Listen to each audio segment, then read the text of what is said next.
All right, everybody, welcome back to another episode of the Discovering Multifamily podcast. I'm your host, Anthony Scandariato with Red Knight Properties. And today we have a special guest here with us, Alan Corey, who is a real estate consultant. He's a realtor, an investor, an author. And we're going to talk about how to build wealth with small multifamily properties. It's a good topic for this show, obviously, Discovering Multifamily. So happy to have him here. Alan was recently featured on Bigger Pockets as well, episode 466, called Buying Lottery Ticket Investment Properties. So we want to hear more about that. That actually was released yesterday, which is a little crazy because today is the 7th, June 7th, when we're recording this. So thanks for coming on, Alan, and I'm looking forward to hearing your story. Well, thanks for having me, Anthony. I'm excited. Great. So tell us a little bit about, you lived in New York City for, you said 13 years. You're in Atlanta now.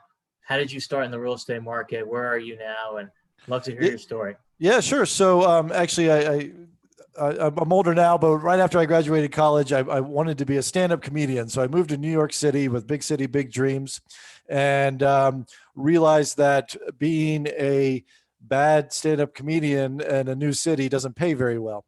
And so I got a job at a 9 to 5 as tech support. And then I was in the clubs all night working, and I just never could get any sleep. So decided to just devour every book I could on personal finance and financial independence and anything to be like, how can I leave my 9 to 5 job? And I just kept gravitating, coming back to real estate and small multifamilies. It just clicked. It made sense to me. I couldn't figure out stocks or mutual funds, or, I didn't have any control. I almost felt like it was gambling because I could read all the reports, but really I'm investing on someone else's racehorse, right? But real estate, I was control. I'm betting on myself. And so I came up with a plan, and I figured if I could buy 5 properties in 5 years, I could be a landlord, and that rental income would replace my day job income, and I could focus on comedy full time. I mean, I was making $45,000, $50,000 a year. So I was like, I just need, a property that makes me $100, $200 a month. And, over time I can maybe get the expenses down and the rents up, and 5 properties, 5 years, I'm done with the rat race, and I can focus on real estate full time. So that's basically how I started. And when I set a goal, I stick to it. And eventually I fell in love with real estate and decided I didn't want to do comedy anymore. And instead I wanted to do real estate full time. And so that's where I am today now, with teaching others how to do real estate, writing books. I'm a full-time real estate investor and realtor here in Atlanta now. Excellent. So talk to us about that. So you have a book. I believe you had a deal with Random House called $1 Million by 30. Sure. Yeah. Well, that was my first deal. Yeah. I became a millionaire on those first 5 properties, amongst other things. I was also investing in IRAs and, traditional mutual funds. I was investing everywhere, but real estate really kind of took off in the early 2000s, like everywhere. But it didn't hurt me as much because I had long-term rentals, so I didn't care if the value doubled or tripled. I wasn't selling these properties. I was just renting them out and making a couple $100 each month. But my second property was the big winner. I house hacked, which meant I bought a duplex. I lived in one unit, and then I rented out the other units. Well, there's one. I had 2 bedrooms, so there's a duplex, 3 bedrooms, and 3 bedrooms. I lived in one unit and rented out the others, and we called it the House of Clowns. It was because I just had other comedians. Those were all my friends, so the whole house was full of comics, paying me about $600, $700 a month. And with that second property, it covered all my mortgage payments. It covered all my utility bills, and I was profiting $2,000 a month on top of that. And that was when I was like, oh, okay, this real estate pays better than comedy. I get it. I like it. And I just need to keep on this track of one a year. And so, yeah, that led to a book deal. And to be fair, I was a writer, but more than a comic, a performer. I wanted to be a comedy writer in New York. And the way to do that is you get up on stage and someone hires you to write jokes for them. But after reading so many personal finance books, I found this to be so boring and not for everyone. And so I was like, I need to write an entertaining book that's educational. And that's sort of been all three books have been in that reign, where the first one was $1 million by 30, about how I became a millionaire before 30. And it's typical lean FIRE principles. And I don't know if you're familiar with that or your audience, but FIRE movements: financial independence, retire early. And lean just means like living way below your means. And so I was doing that. I was 25, 24. I didn't have a lot of money to spend anyway, but that allowed me to basically quit my day job. And then my newest book is House Fire. Takes the same principle, financial independence and retire early. And that is how to do that through houses, rental houses. And that has just blown up my wealth and my free time and cash flow, when I just decided, hey, instead of just investing in all these things and hoping and praying, stocks and mutual funds and cryptocurrency, if I just focused on houses, this is what I know the best, and this is treated me well in life, and it continues to. So I just are teaching the principles now to others on how they can house fire and be financial independent. And you don't have to be a mogul. A lot of people get scared because they want to be like, I don't want to be, this real estate monopoly guy who has 100 properties. I'm like, you don't have to be. I did it on 2. I retired on 2, but I teach it probably will take most people 5. I got lucky. One of my properties just doubled in value when the Brooklyn Nets Stadium came to New York. But that I got lucky there. But I wouldn't have gotten lucky if I wasn't investing based on cash flow principles of just a couple $100 a month. I also, a lot of people you probably come across this analysis paralysis or first timer freeze. And so a lot of people get stuck on, what do I buy? What do I buy? And so what I sort of teach, and what I did myself, is I just took one bill that I hated in my life, because I just hate bills. So they just feel like they control me, right? So how can I control that bill? And so I took a $150 internet bill that I had, and I knew that this was not going to go away. I'll always have an internet bill. I can't buy a lifetime supply of internet anywhere. Maybe I go to the library 9 to 5 on a Monday through Friday to check my email, which I wasn't going to do. And so the FIRE principles, traditional FIRE principles, tell you that a way to know if you can be financially independent or retire early is you have 25 years worth of prepaid savings of all the bills in your life, your annual expenses. So you take up everything you spend in a year, multiply it by 25. And if you have that in some sort of stock portfolio and you withdraw, it's called the 4% rule, you withdraw 4% a year, then your bills are covered. So an example would be this $150 internet bill is $18,000 a year. So if I save up 25 times that, which is $45,000, and I have it in the stock portfolio, then that bill is paid for the rest of my life. I just have to withdraw 4% of my $45,000 stock balance every year, and that's $1,800, and I pay it off. And regardless of worst market timing possible, with compound interest and over time, you'll always be safe with that 4% withdrawal rate. That was crazy to me, because basically if you do that for all your bills, you basically have to be a millionaire before you can retire. And of course, everyone's like, well, if you've got multi-million dollars, sure, you can retire. That makes sense. And that probably takes a long time. But with House Fire, I said, well, why don't I take $20,000 and go buy a duplex for $100,000? That's a 20% down payment on a $100,000 property. That cash flows me $150. That $150 pays for my internet bill for life. So there you go. Instead of saving $45,000, I saved $20,000 and accomplished the same thing. And I part of House Fire, you burn up those bills. And then so I went on to the next bill, my electricity and phone bill that I'm never going to, let me go buy a small multifamily, save up $20,000 or $25,000, buy another small multifamily. Let's burn up the next bill. And then let's burn up the next bill. And then I eventually House Fire by burning all my bills. And once you get there, then you start making up bills. And it's like, oh, I want a new Tesla. All right, well, the Tesla payment's $450. Well, I'm not going to go pay Elon Musk $50,000 for a Tesla. I'll take my $50,000, go buy a cash flowing multifamily that spits off $450 a month to pay for my car note. And so every bill that I had in my life, and now every bill in my future, I go buy a property to pay for it. So that's the House Fire, and that's what I teach in my new book. Excellent. So can you talk about that last point a little bit. So you mentioned, okay, now I want to buy a Tesla. So basically clear all your bills. And I love the analogy because it's very simple for anybody to understand. So how do you, when you're doing your coaching and you teach a lot, Alan, so I see a lot of mistakes where someone becomes a millionaire through real estate, maybe even a multimillionaire, and they upgrade their lifestyle so much that then it's like, it almost becomes, they're kind of back to, I wouldn't say back to square one, but then they have to figure out, okay, how am I going to afford a $6,000 mortgage payment now? Because I bought the $2 million home when they, probably shouldn't have quite yet. So how do you teach your clients to not jump the gun in terms of a situation like that? Yeah. Honestly, it's the two-step process, and everyone just does one step. So the first step, they buy the multifamily, whether it's a commercial apartment building or whatever, renovate it, but some value add, and they increase the value of it, and then they do a cash out refi, or they sell the property and they get all these proceeds. That's step one. You're a successful real estate investor, right?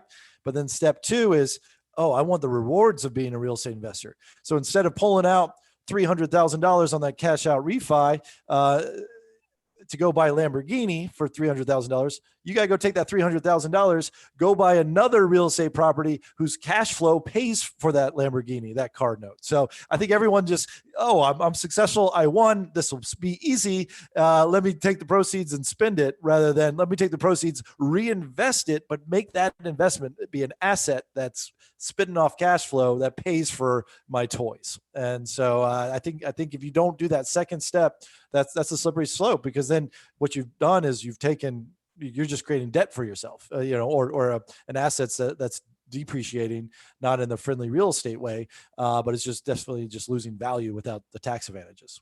Okay. And I totally agree with you. So talk about the time period from, and you talked a little bit about your 20s with your friends and the comedy and the same house. That's a great story, at least to start out.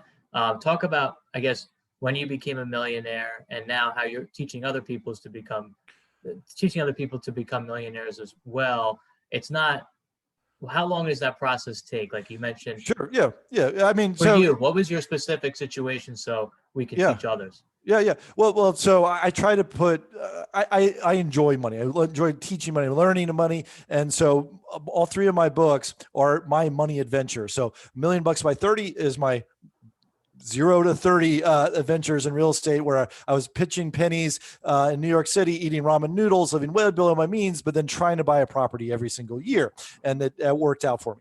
And then we had the real estate crash. I had just left my job. I couldn't get any loans to buy any more property, where no one was, lending on it at the time. And so I was sitting at home with nothing to do. And the timing was terrible. I'd kicked out the House of Clowns because I just got engaged, and I was going to live now in my house with my fiance, and that got rid of all my cash flow. So my second book is called The Subversive Job Search, where after the real estate crash for the next 10 years, I decided I had another crazy goal. I was like, I need to start from scratch and reverse engineer $100,000 job. I was like, I just need to get a $100,000 job, and I need to get there in 2.5 years. That was the goal. And so that was what my second book is, and about how I didn't do anything with investing in real estate, but I learned how to negotiate a new, salary with my boss. I learned how to find a job and to job hop. And, one of the things that really worked well for me is reverse engineering LinkedIn job postings. So I'd go and just say, what job pays $100,000? Okay, let me copy and paste these 10 different job postings, put them in a word cloud. And then the word cloud makes the most repetitive words stand out really big. And then I knew what the biggest words, I'm like, I need to have that in my resume.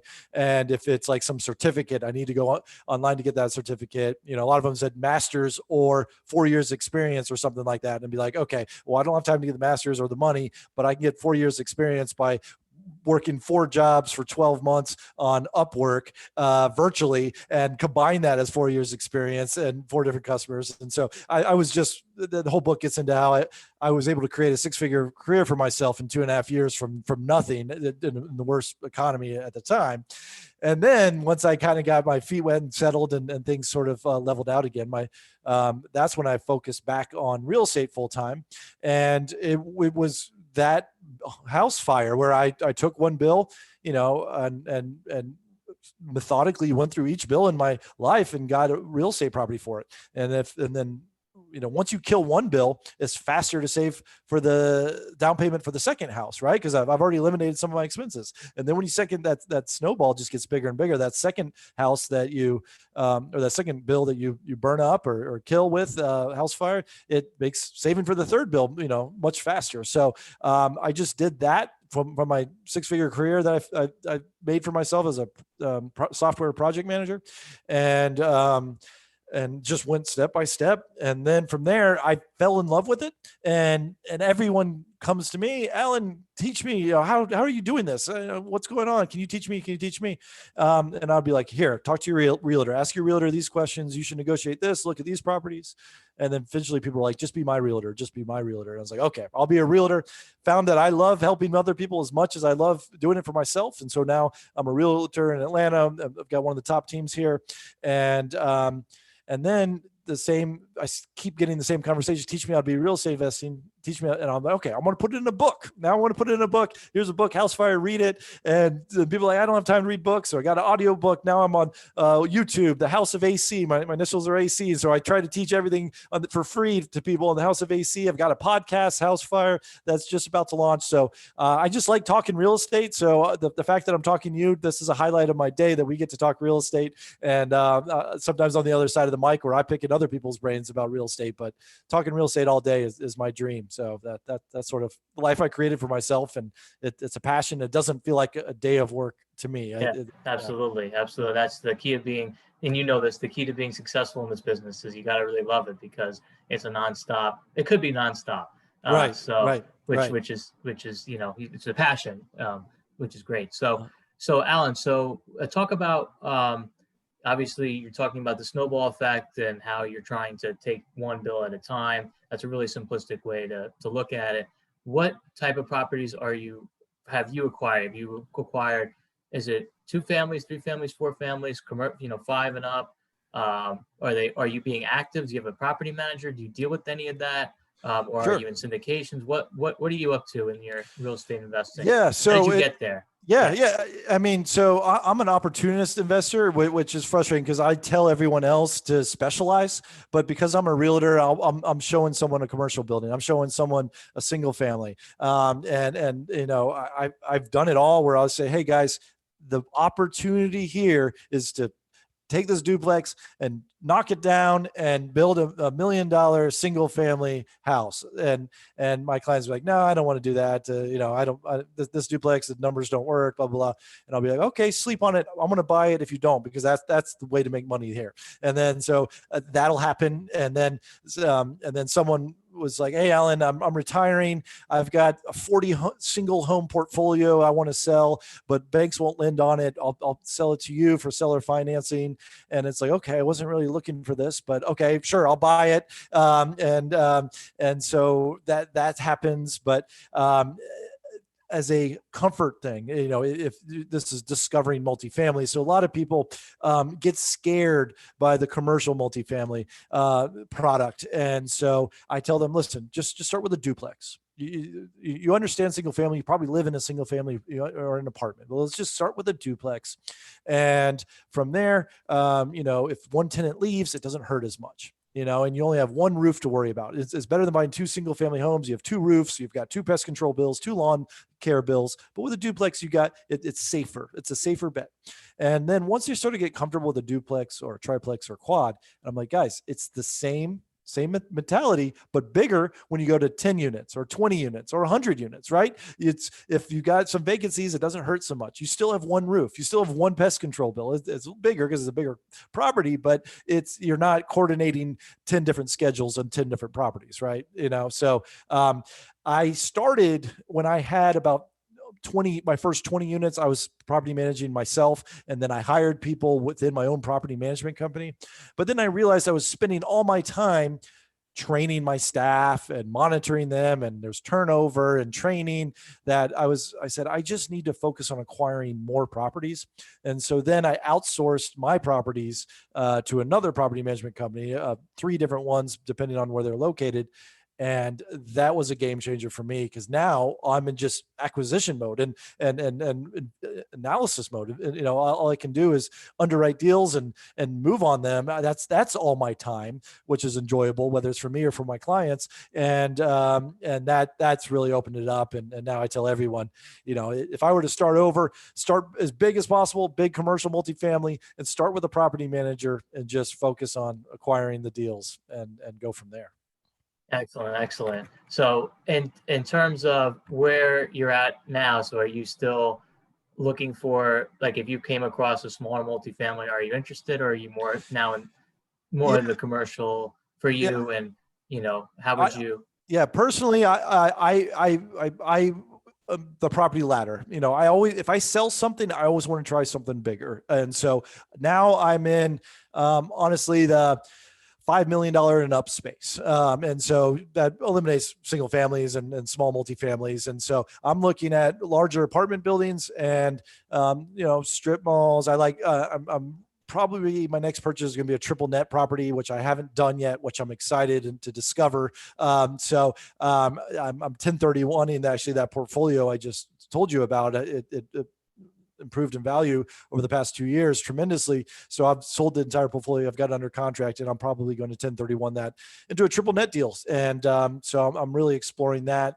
And I don't know if you guys talked much about zero cash flow triple net deals. But that's a very exciting thing for me, to basically get your money from a 1031 exchange tax-free. If you go with a zero cash flow triple net, which is this triple bonded tenants, think of like your Chase Banks, Walgreens, CVS, something like that. And they've got a 20-year lease, 20-year amortization on a mortgage, and they're paying the property taxes, the insurance, the repairs. It's full triple net, absolute triple net. But the way it works is you put in your money from a 1031, and they don't require 30, 40% down like some of these triple nets do. They only will take 10 to 15% down, and anything over, they'll basically effectively do a cash back or cash out refinance for you. So if you've got a ton of 1031 money coming over and you put it down in a zero cash flow triple net, you get that money back the next day and basically a cash out refi tax free. So that's the way I can access my 1031 funds, by acquiring an asset that's going to earn me zero money for 20 years. The triple net bonded tenant pays the mortgagee directly. I'm completely not involved, but I got my 1031 money back, a big portion of it back, untaxed. And then in 20 years, when that property is paid off, I've got a pretty big asset that'll either be cash flowing, or I sell it, or I do a cash out refi when they sign another 20-year lease. So that's what I'm exploring right now. And that's been really interesting and learning experience and a whole new world for me, but it makes sense and excites me. So I've been doing this for 20 years, and I'm still discovering multifamily and commercial and different ways to make real estate work for my goals. Exactly. That's what it's all about. And it's a good from a diversification standpoint. And when you're done with that zero cash flow deal, we'll have you back on and talk about it, because Okay. I haven't had anybody yet, which would be great. How can people find you, Alan, as we wind down the show? Yeah, sure. So I'm on all social media channels, The House of AC. If you Google that, you'll learn a lot about air conditioning. So that's probably pretty bad branding on my part, but my initials are AC. My friends call me AC, but Alan Corey. But The House of AC on all social media channels, and search for The House of AC on YouTube as well. Excellent. Well, check out the House of AC. We'll put a link to Alan's website as well as his social media platforms on LinkedIn, Facebook, etc., so you can reach out directly to him. And if you liked what you heard and or saw today, please give us a rating and review on iTunes. It helps Alan and my message get out to a greater audience. That's just the way it works. So we would appreciate that. And again, once you're done with that zero cash flow deal, I want to invite you back on. So I love it. Yeah, sounds good. Thanks for having me, Anthony. This has been a blast. Alan, pleasure. Thank you.